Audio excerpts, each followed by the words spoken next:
Sutra Teratai yang menakjubkan, bab 21, Kekuatan Gaib Tathagata, Shinvasyang Sutra Teratai, episode 1770.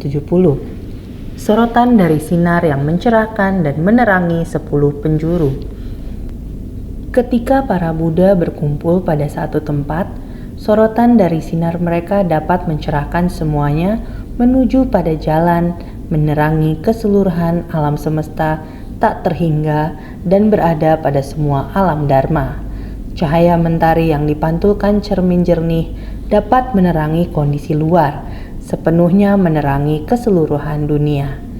Dengan bersungguh hati memahaminya, Buddha di dunia pada persamuhan dharma di alam manusia, semangat yang tergabung, tekad dan pikiran bersatu, alam itu bercahaya cemerlang.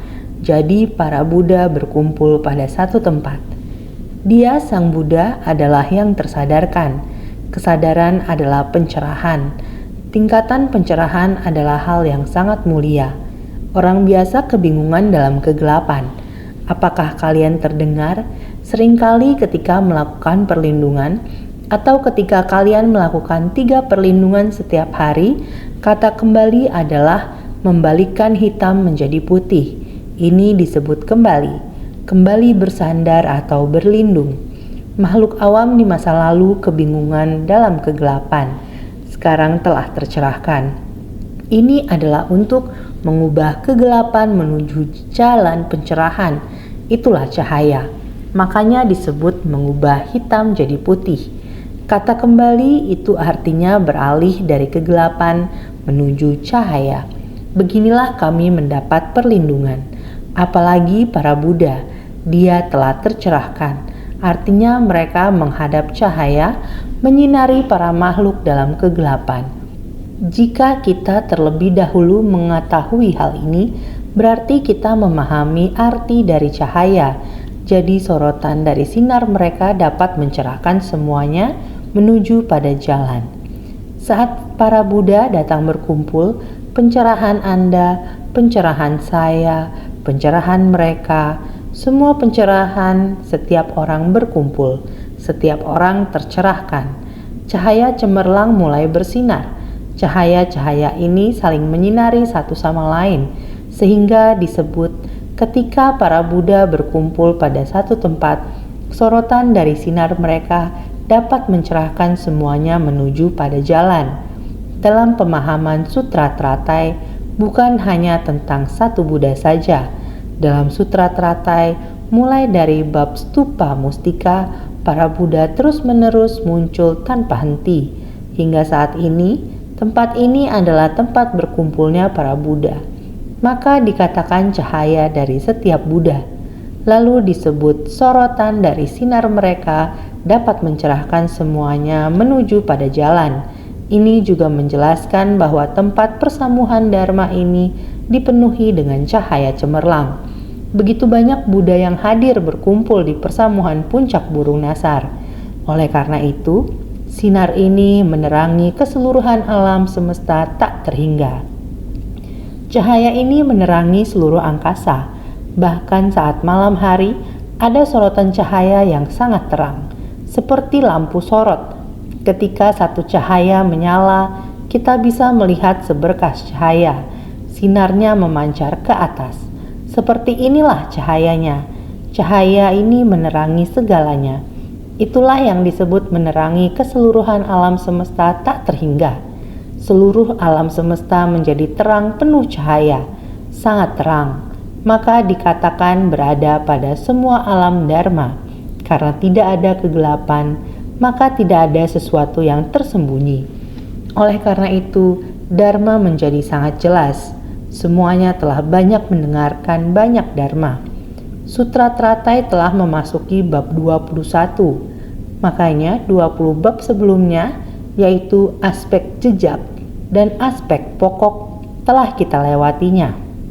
Tentunya ketika kita mendengarkan dharma, kita juga harus memahami seluruh dharma.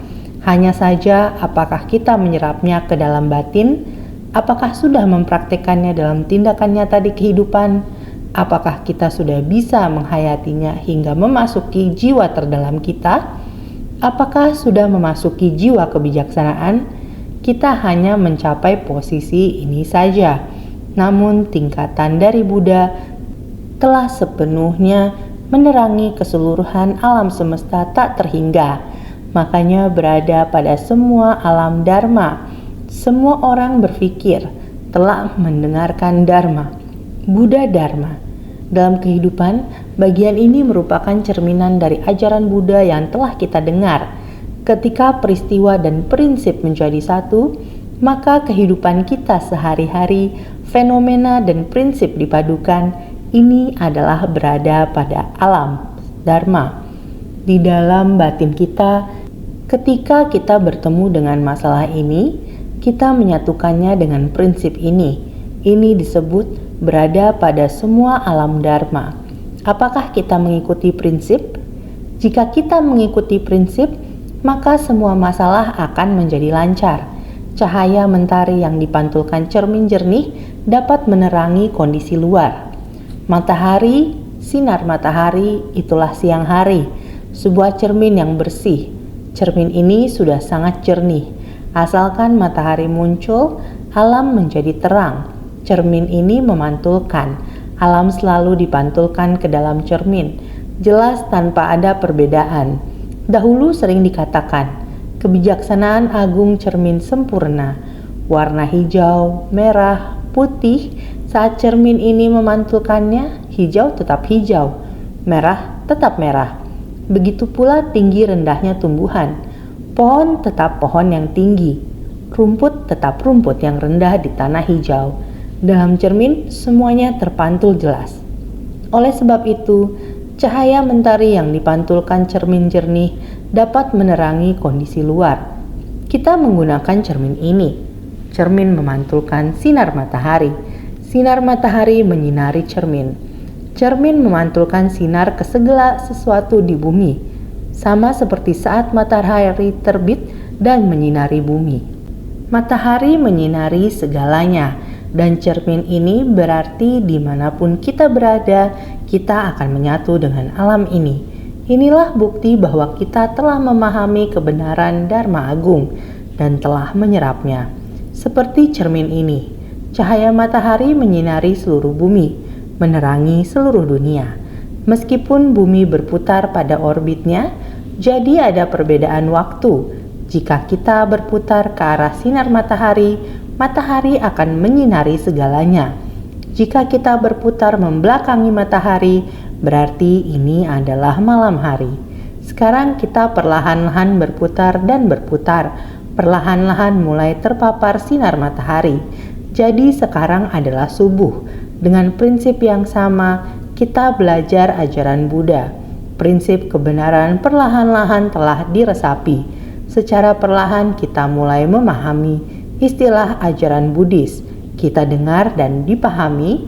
Ketika saya mengatakan 4 kebenaran mulia, tidak perlu dijelaskan lagi arti dari 4 kebenaran mulia.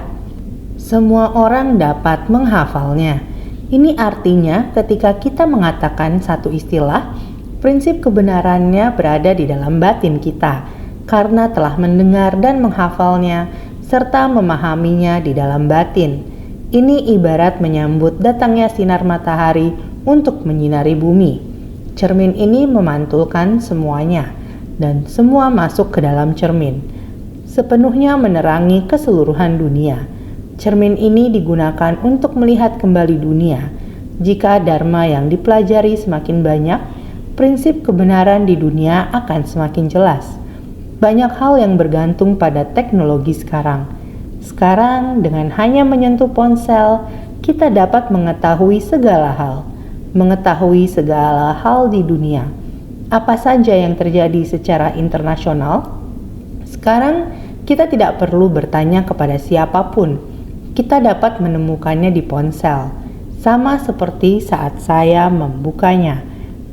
Ching En akan mengumpulkannya untuk saya tentang hal yang terjadi di dunia dan hal yang terjadi hari ini. Sangat mudah bagi saya. Tidak ada banyak waktu di malam hari, jadi dia akan mengumpulkannya untuk saya. Jadi saya hanya perlu membukanya. Banyak kejadian di dunia ini. Ada satu kisah yang menyedihkan. Kejadian yang sangat menyedihkan, di mana seorang ibu dengan 8 anak, suaminya telah meninggal. Ibu ini mengasuh 8 anak. Yang paling besar sudah tumbuh besar, yang paling kecil masih perlu digendong. Anak-anak perlu makan, tapi tidak ada beras. Tidak dapat menyediakan makan 3 kali sehari, benar-benar sangat miskin. Anak-anak menangis karena kelaparan. Ibu memberitahu anak-anaknya, "Mama sedang masak, lihat Mama sedang masak nasi." Kuali yang terletak di atas batu dan kayu bakar, api sedang menyala. Apa yang sedang dimasak dalam kuali ini? Memasak batu. Ibu memasukkan batu ke dalam kuali. Ketika anak-anak berkata lapar, Mama akan memberitahu anaknya, "Mama sedang masak." Coba pikirkan kehidupan seperti ini, padahal kita semua berada di zaman yang sama, hanya saja berjarak jauh dari tempat kita. Negara yang banyak kesusahan, penuh gejolak dan tidak aman. Tempat yang miskin dan penuh penderitaan. Coba pikirkan, tempat itu demikian jauh, kita tidak bisa menolong mereka, walaupun kita mendengar mereka, itu pun tidak langsung di tempat, dan harus melalui telepon genggam ini. Melihat video dan teks untuk menggambarkan tempat ini, penderitaan ini, inilah yang dikatakan oleh Buddha. Kehidupan penuh penderitaan. Penderitaan yang sungguh banyak. Inilah sepenuhnya menerangi keseluruhan dunia. Dunia ini banyak penderitaan dan kebahagiaan. Penderitaan dan kebahagiaan memang banyak. Namun kemana kita harus pergi dan bagaimana memahaminya? Akhir-akhir ini ada banyak hal yang terjadi, terlebih lagi di tahun 2020. Virus itu, yaitu virus COVID-19. Sungguh orang-orang di seluruh dunia sangat takut dengan virus ini. Virus ini sudah membuat banyak orang yang kehilangan pekerjaan. Banyak orang yang menutup usaha mereka, memberi dampak yang sangat besar terhadap ekonomi. Yang paling parah adalah kehidupan. Banyak sekali nyawa yang hilang. Hanya di Indonesia saja, sekarang ini keadaan Indonesia sangat memprihatinkan. Jumlah kasus yang terkonfirmasi sangat tinggi, dan ini membuat dampak besar terhadap banyak perusahaan. Ada banyak pekerja yang harus berhenti bekerja.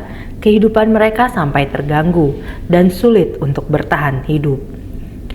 Seci Indonesia bekerja sama dengan Istana Kepresidenan, Insan Seci bekerja sama dengan pihak kepresidenan, karena pemerintah melihat bahwa apa yang dilakukan oleh Insan Seci untuk membantu orang miskin dan menderita sangat harmonis.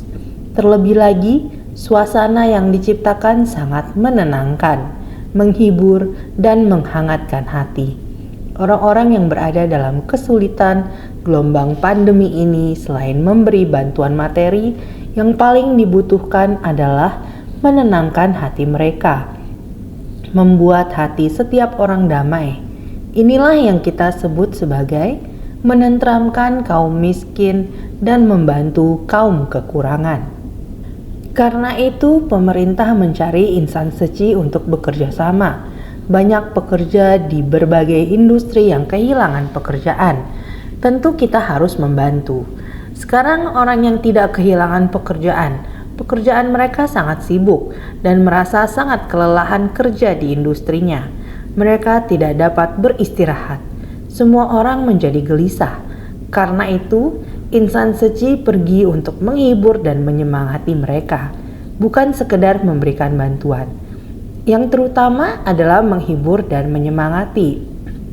Mereka menyiapkan 600 paket untuk diberikan kepada orang yang bekerja pada pelayanan kedukaan, orang yang menguburkan jenazah, mereka yang bekerja pada pelayanan kedukaan setiap harinya. Layanan kedukaan menguburkan jenazah setiap harinya, menguburkan puluhan hingga ratusan jenazah.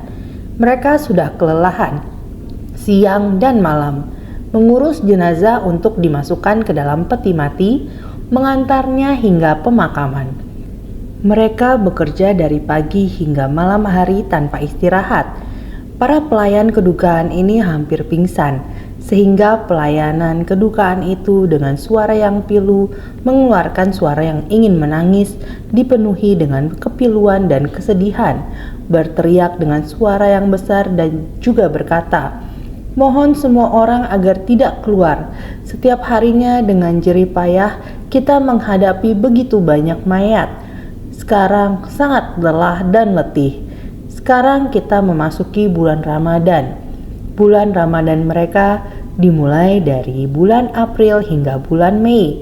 Mereka berpuasa selama lebih dari 20 hari. Jika pada bulan Ramadan mereka tidak makan pada siang hari, ini merupakan aturan mereka, sehingga mereka berkata demikian. Kami akan memasuki bulan Ramadan. Saya ingin memberitahu semua orang untuk berdoa dengan ketulusan hati pada malam hari. Mereka juga harus berdoa di siang hari, menghimbau masyarakat agar berdoa dengan hati yang tulus, sehingga kami berharap semua orang tidak keluar dari rumah. Korban meninggal yang seperti ini sangat besar. Setelah terinfeksi maka akan meninggal. Setiap hari orang yang meninggal begitu banyak. Semuanya adalah tertular di luar, terus menular. Orang yang terinfeksi meninggal dunia. Orang yang menular ke orang juga kembali sakit lalu meninggal. Begitulah siklus infeksi dan kematian. Seperti demikian, oleh karena itu pengurus pemakaman menyerukan dengan keras, "Semuanya tolong tinggal di rumah. Semuanya ada keluarga. Kami juga ada keluarga kami sendiri. Kalian juga ada keluarga kalian sendiri. Kalian sudah akan masuk bulan Ramadan. Kami sudah tidak kuat lagi." Artinya adalah mau semuanya selamat.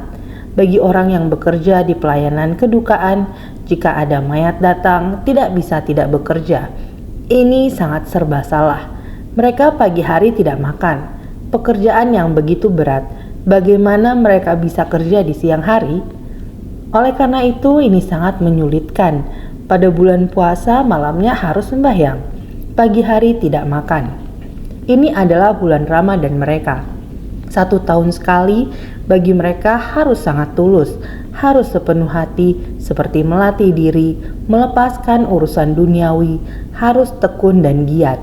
Ini adalah bulan Ramadan mereka. Namun ketika seseorang meninggal, jenazahnya tetap harus ditangani. Oleh karena itu dengan suara yang begitu sedih, ia meminta semua orang, "Tinggallah di rumah untuk saat ini, hanya 14 hari. Jika semua orang tinggal di rumah selama 14 hari, tidak akan ada yang terinfeksi." Begitulah ia menghimbau orang-orang. Sungguh situasi yang sangat menyedihkan. Pikirkan tentang situasi di Indonesia. Di tempat itu terdapat kesenjangan antara kaya dan miskin. Orang miskin sangat miskin dan orang kaya sangat kaya. Orang miskin tinggal di tempat yang sangat padat. Jadi bagaimana caranya kita bisa memberitahu mereka untuk menjaga jarak sosial? Ini tantangan yang besar. Jika mereka patuh tinggal di rumah bobrok berukuran 70 kaki persegi yang ditinggali 6 hingga 7 orang, bagaimana mereka akan mempraktekkan jaga jarak sosial? Ini adalah kesulitan besar. Singkat kata, gelombang ini benar-benar merupakan pelajaran besar bagi dunia. Kita harus menyadari ketidakkekalan hidup. Kejadian yang tiba-tiba seperti ini berada di luar imajinasi orang-orang. Ini juga gelombang bencana. Gelombang bencana ini sampai kapan akan berakhir? Manusia berada dalam lingkungan kehidupan seperti ini. Lingkungan orang miskin memang seperti demikian. Rumah-rumah kumuh berukuran 2 atau 3 meter persegi yang tiap rumah berdekatan satu sama lain, bertetangga dan saling bersebelahan, bukan disekat dengan dinding atau tembok, melainkan dengan kain dan jerami yang sudah compang-camping disambung-sambungkannya satu sama lain. Dengan demikian, satu keluarga demi keluarga, ruangan begitu kecil, sedangkan orangnya banyak. Jadi bagaimana mereka bisa diharapkan untuk dikarantina? Ini adalah hal yang sangat parah dan menyedihkan. Jika pekerja pemakaman ini berseru, "Kita semua punya keluarga, kita semua harus mematuhi aturan, tinggal di rumah dan jangan keluar." Ini bukan kehidupan yang kita inginkan. Kita tidak sanggup lagi menanggung beban seberat ini. Setiap orang punya keluarga, semua orang bisa memahami. Ia berteriak keras di sana mengatakan, "Pekerjaan yang kita lakukan bukanlah kehidupan yang kita inginkan. Berharap semua orang aman dan menjalani kehidupan yang sehat." Ini adalah suara yang diserukan oleh pekerja pemakaman ini. Inilah pekerjaan yang mereka lakukan. Dan ini karena mereka tidak memiliki kehidupan yang kaya, barulah mereka harus bekerja keras. Jika dia tidak mengerjakan tugas ini, dia akan diberhentikan dari pekerjaannya. Dia harus melakukan pekerjaan ini, dan saat-saat seperti ini, ketika dia harus melakukannya, inilah kepahitan hidup. Ini adalah dunia para makhluk awam. Namun, apa yang sedang kita bicarakan sekarang adalah dunia para Buddha. Cahaya Buddha menerangi dunia secara menyeluruh. Bukan hanya dunia para Buddha yang terang benderang, selanjutnya dikatakan cahaya mentari yang dipantulkan cermin jernih dapat menerangi kondisi luar, sepenuhnya menerangi keseluruhan dunia. Artinya, cahaya itu tidak hanya menyinari dunia para Buddha dan Bodhisattva, melainkan menyinari seluruh dunia. Bahkan makhluk yang menderita di sudut-sudut gelap pun ikut tersinari secara bersamaan di bawah sinar matahari. Lingkungan kaya, miskin, mulia, dan hina, semuanya disinari secara menyeluruh. Jadi, hal ini untuk memberitahukan kita bahwa setelah mencapai pencerahan dan melihat dunia manusia, segala sesuatu menjadi sangat jelas. Segala suka dan duka tampak dengan jelas. Prinsip kebenaran sejati yang abadi di dunia ini, kita dapat memahaminya dengan jelas. Serta ketidakkekalan dunia ini, kita juga dapat memahaminya. Inilah arti dari cahaya yang menerangi seluruh dunia. Segalanya menjadi sangat jelas. Ini bukan hanya menerangi sisi yang terang dan penuh sukacita, melainkan juga menyinari dunia manusia, dunia yang penuh dengan penderitaan dan ketidakkekalan ini, sehingga kita memahami hal itu dan prinsip kebenaran masuk ke dalam hati. Maka batin kita tidak lagi dirisaukan oleh penderitaan dunia. Bagaimana kita harus melatih diri agar hati yang tidak tergoyahkan saat menghadapi kondisi apapun. Namun, kita harus menjadi bodhisattva dikarenakan makhluk yang menderita dan tidak membiarkan kondisi eksternal membangkitkan kerisauan kita. Seperti orang itu, dia sudah diliputi oleh kerisauan. Seharusnya saat ini dia sudah menghasilkan banyak uang. Tetapi, meskipun menghasilkan banyak uang, dia justru merasa risau. Orang yang tidak punya pekerjaan, tidak ada makanan lagi, tidak ada nasi untuk dimakan. Orang yang terlalu banyak pekerjaan malah kewalahan dan juga risau. Inilah yang disebut dengan dunia para makhluk awam. Naskah sutra yang kita bahas kemarin memperlihatkan kekuatan gaib besar menjulurkan lidahnya yang lebar dan panjang ke atas hingga mencapai alam Brahma. Sutra Teratai bab 21, kekuatan gaib Tathagata. Lidahnya yang panjang dan lebar menggambarkan salah satu dari 32 tanda kemuliaan Buddha. Di antara 32 tanda, lidah Buddha sangat lembut, tipis, dan lebih panjang. Tetapi lidah kita yang di dalam mulut dapat digunakan untuk berbicara, dapat membedakan rasa, dapat makan dan menyerap nutrisi saja. Kita dapat mengeluarkan lidah seberapa panjang. Lidah kita memiliki fungsi sudah sangat bagus. Di antara 32 tanda kemuliaan Buddha, lidahnya bisa menjulur keluar sampai garis rambut, seluruh wajah hingga rambut. Saya rasa ini adalah suatu gambaran.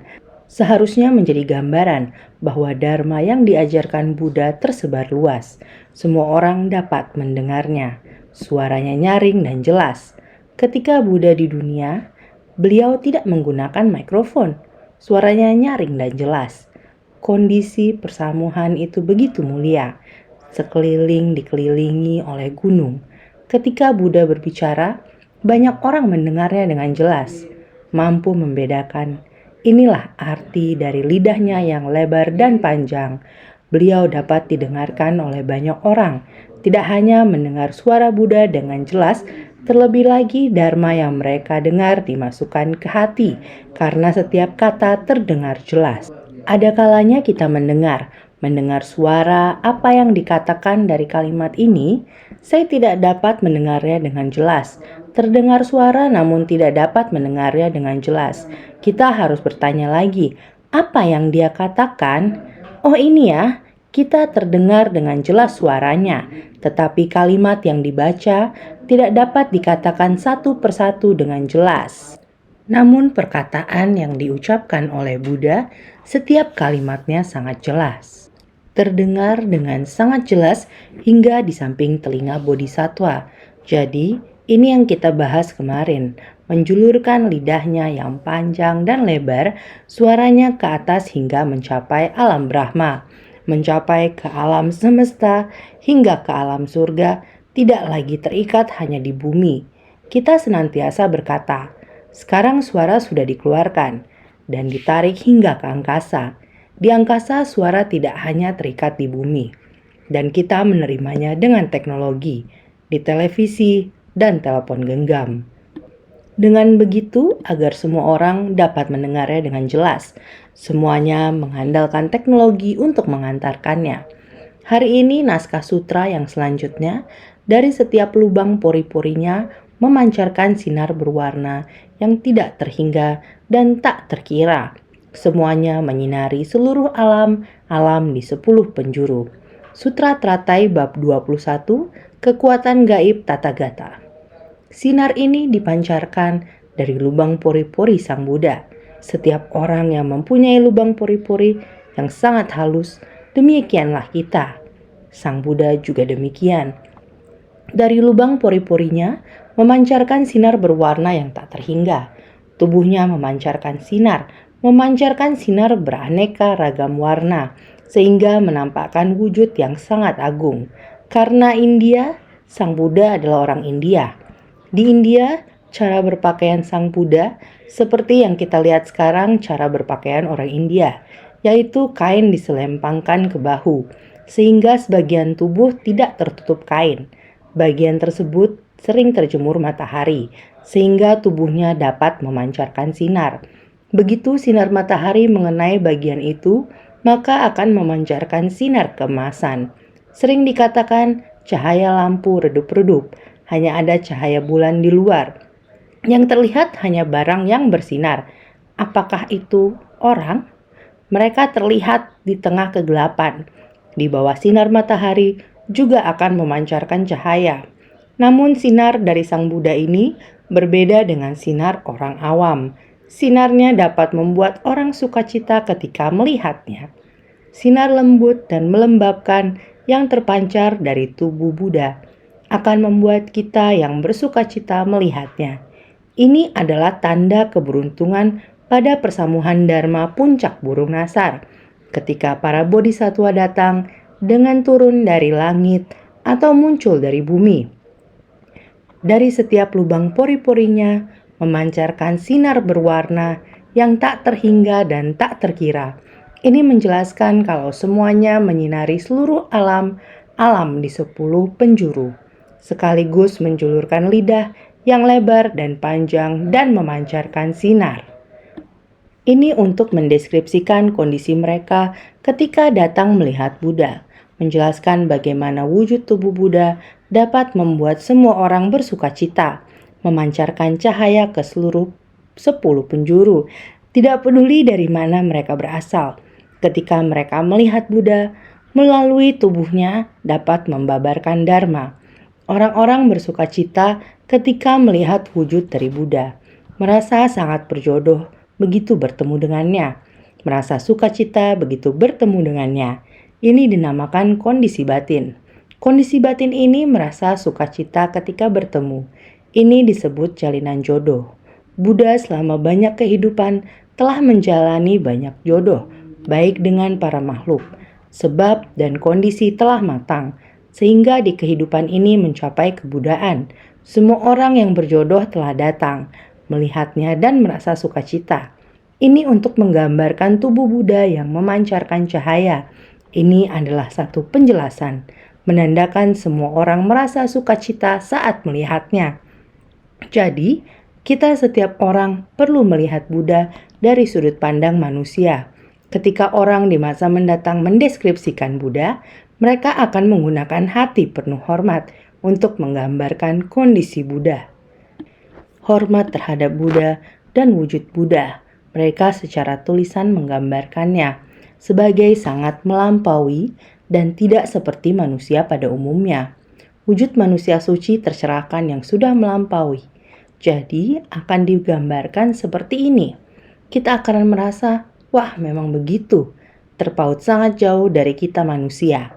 Sebenarnya Buddha berkata kepada kita, kalian setiap orang ini dapat mencapai kebudaan saat ini, asalkan kalian tersadarkan. Kalian sekarang adalah Buddha. Jika kalian memahami prinsip kebenaran dengan jelas, kalian dapat menyelamatkan dan membimbing para makhluk. Ini yang sekarang kalian sebut sebagai pencerahan. Ini hanya beberapa di antara pencerahan besar dan pencerahan kecil saja. Begitulah adanya. Saya sudah mengerti. Mengerti artinya sudah memahami. Memahami artinya menghayati. Menghayati artinya tersadarkan dan mengetahuinya. Dulu saya tidak menyadari dan mengetahuinya. Sekarang saya menghayati, memahaminya, dan tersadarkan. Prinsip yang sama, jadi kita semua harus bersungguh hati. Orang-orang yang muncul dari dalam bumi, semuanya adalah para bodhisatwa yang barusan tiba. Bhagawan dan para Buddha belahan raga hanya memperlihatkan kekuatan gaib di hadapan para bodhisatwa dan lainnya yang tak terhingga banyaknya, di mana telah lama berdiam di dunia saha ini. Ini memperlihatkan dengan jelas kalau kesempatan istimewa dalam menerima kepercayaan untuk menyebarkan sutra ini hanya diutamakan bagi tanah ini. Dalam kondisi di tempat ini, orang-orang yang muncul dari dalam bumi, semuanya adalah para bodhisatwa yang barusan tiba. Bodhisatwa yang baru tiba adalah murid-murid dari masa lalu yang telah diajarkan atau dibimbing oleh Buddha. Ada juga banyak belahan raga sang Buddha yang belajar dari Buddha di masa lalu, pergi untuk menyelesaikan misinya, pergi menyelamatkan dan membimbing para makhluk di mana-mana. Para belahan raga sang Buddha dan para bodhisatwa, semuanya sudah kembali. Belahan raga Buddha juga lama berdiam di dalam dunia saha. Buddha mengumpulkan orang-orang ini dan para bodhisatwa yang telah diajari oleh Buddha di masa lampau, mereka yang terus datang dan pergi ke dunia saha. Telah lama berdiam, itulah dunia saha. Sekarang datang ke dunia untuk menyelamatkan dan membimbing hanyalah Buddha Sakyamuni. Yang lainnya datang untuk mendukung persamuhan Dharma Buddha Mansyuri, Maitreya, Kuan Yin, dan bodhisatwa lainnya yang tak terhitung jumlahnya. Semuanya datang untuk mendukung persamuhan Dharma ini.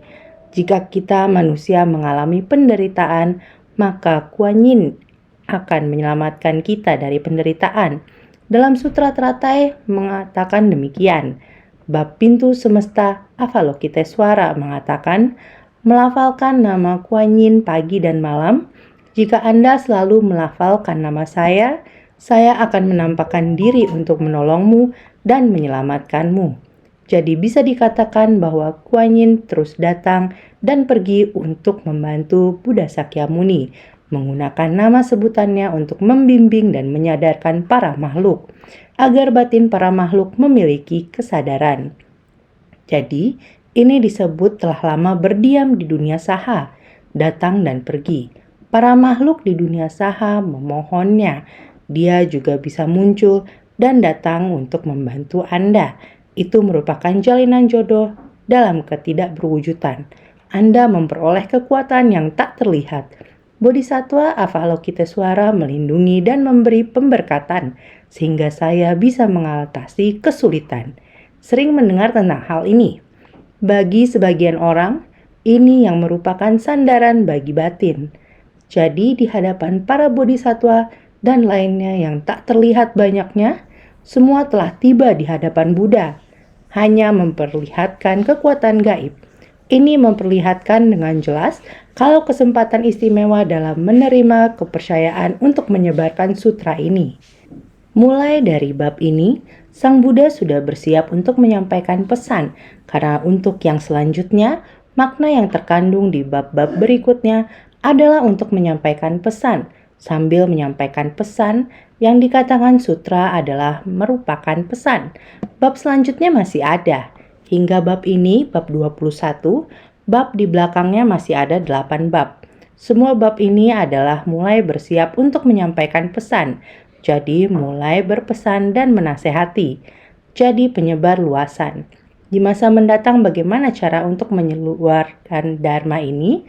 Berpesan kepada semua orang harus tekun. Sutra ini merupakan dharma sejati. Di masa mendatang harus bagaimana menyebarluaskannya? Ini merupakan jalinan jodoh yang sangat istimewa. Semua orang berkumpul di tempat ini.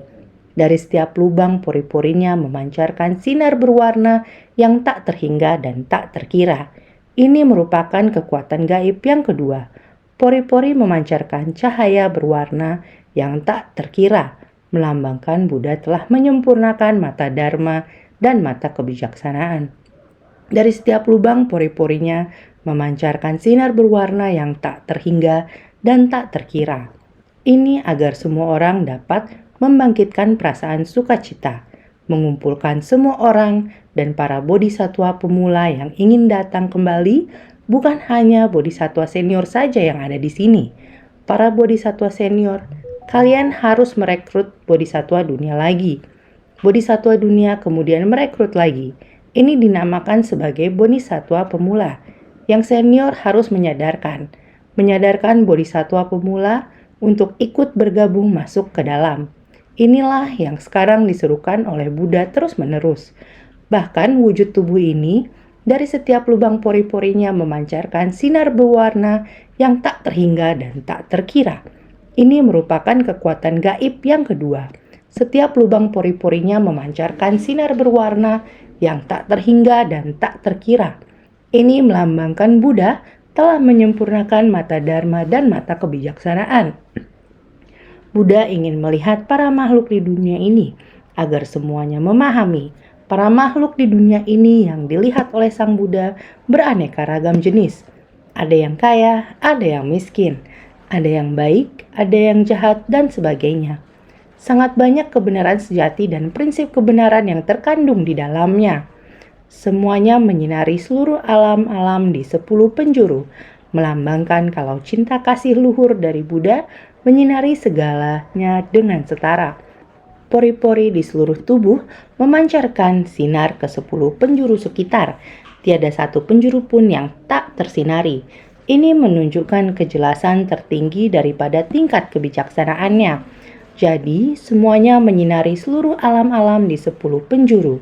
Ini melambangkan cinta kasih luhur dari Buddha menyinari segalanya dengan setara. Pori-pori di seluruh tubuh memancarkan sinar ke 10 penjuru sekitar. Tiada satu penjuru pun yang tak tersinari. Ini menunjukkan kejelasan tertinggi daripada tingkat kebijaksanaannya.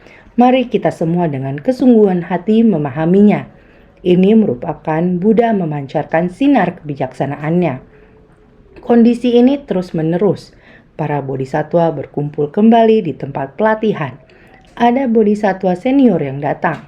Para bodhisatwa yang sering membantu Buddha untuk mencerahkan para makhluk telah berkumpul di sini. Bodhisatwa pemula juga datang. Sebelumnya juga dibahas, para dewa naga pelindung dharma juga hadir di tempat pelatihan yang agung ini. Ini menunjukkan bahwa ini sangat lengkap. Sang Buddha memancarkan sinar lagi untuk menunjukkan kekuatan gaibnya. Jadi, kita harus dengan kesungguhan hati melihat kondisi ini, harus lebih bersungguh hati lagi untuk memahami prinsip kebenaran ini. Maka kita harus senantiasa bersungguh hati.